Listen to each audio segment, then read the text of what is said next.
ഞങ്ങളിങ്ങനെ ഒന്നൊരു കിണ്ണത്തപ്പം ഉണ്ടാക്കാൻ പോവുകയാണ്. അതിന് വേണ്ടി 1 ഗ്ലാസ് അരി എടുത്ത് നമ്മൾ കൂത്ത് അരച്ചെടുത്ത് വച്ചേക്കുകയാണ്. തേങ്ങാപ്പാൽ ചേർത്താണ് അരച്ചത്. തേങ്ങ ചേർത്ത് അരച്ച കിണ്ണത്തപ്പത്തിൻ്റെ മാവാണ്. കണ്ടോ? 3 മുട്ട ഇതിലേക്ക് എടുക്കുകയാണ്. 3 മുട്ട നമ്മൾ ഇതിലേക്ക് എടുത്തു. ഇതിനെ ഒന്ന് നല്ല ഭംഗിയായിട്ട് കലക്കി 3 മുട്ട നമ്മൾ ഇതിലേക്ക് വേണ്ടി ഒന്ന് റെഡിയാക്കി എടുക്കുകയാണ്. എന്നിട്ട് നമ്മൾ ഈ മുട്ട ഇതിലേക്ക് ഒഴിച്ചു കൊടുക്കും. ഇത് 1 ഗ്ലാസ് അരി, ഒരു 5 സ്പൂൺ പഞ്ചസാര, അരമുറി തേങ്ങാപ്പാൽ, തേങ്ങ അതുകൂടി അരച്ച് നമ്മൾ വെച്ചിരിക്കുകയാണ്. ഇതിലത്തേക്ക് 3 മുട്ടയും ചേർത്തിട്ടുണ്ട്. പഞ്ചസാര, മുട്ട, എന്നിട്ട് നമ്മൾ ഇതിൽ കുറച്ച് ഏലക്കപ്പൊടി ഇട്ടു.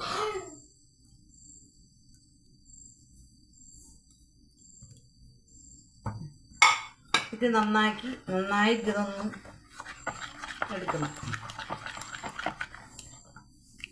ഒരു അടിപൊളി കലുത്തപ്പം, ഒരു അടിപൊളി ഇട്ടുണ്ട് ഒരു പാത്രത്തിൽ. ഇത് നമ്മൾ ഇതിലേക്ക് മാവ് ഒഴിച്ചു കൊടുക്കണം. ഇതിലേക്ക് മാവ് നമ്മളിങ്ങനെ ഒഴിച്ചു കൊടുക്കുകയാണ്.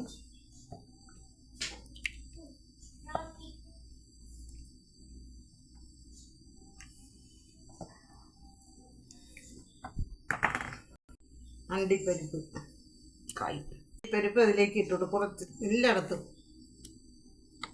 കുറച്ച് മുന്തിരി,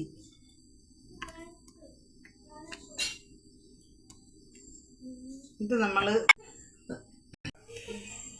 ഒരു ചെമ്പിൽ നമ്മൾ വെള്ളം അടുപ്പിലേക്ക് ഇഡ്ഡലി പാത്രത്തിൽ വെള്ളത്തേക്ക് വെച്ച് കൊടുക്കുക. വേവട്ടെ. അങ്ങനെ നമ്മളെ കിണ്ണത്തപ്പം ഇവിടെ റെഡിയായി. അടിപൊളി കിണ്ണത്തപ്പമാണ്. എല്ലാവരും കാണണം, കണ്ടിട്ട് ഇങ്ങനെ ഉണ്ടാക്കി നോക്കണം. നിങ്ങൾക്കറിയാം ഉണ്ടാക്കാം, എന്നാലും നമ്മൾ പറയുകയാണ്. അടിപൊളി കിണ്ണത്തപ്പമാണ്. ഇത് കണ്ടിട്ട് ലൈക്ക് ചെയ്യണം, ഷെയർ ചെയ്യണം, സബ്സ്ക്രൈബ് ചെയ്യണം. നമ്മളെ ഈ വീഡിയോ എല്ലാവരും കാണണം. അടിപൊളി കിണ്ണത്തപ്പോൾ നല്ല ടേസ്റ്റാണ്. ഇങ്ങനെ മോന് കൊടുക്കുകയാണ് കിണ്ണത്തപ്പം. മോനങ്ങനെ കഴിക്കാൻ പോവുകയാണ്. ലൈക്ക് ചെയ്യണം, ഷെയർ ചെയ്യണം, സബ്സ്ക്രൈബ് ചെയ്യണം. നമ്മളെ കിണ്ണത്തപ്പം ഒന്ന് കാണണം. അടിപൊളി ടേസ്റ്റാണ്.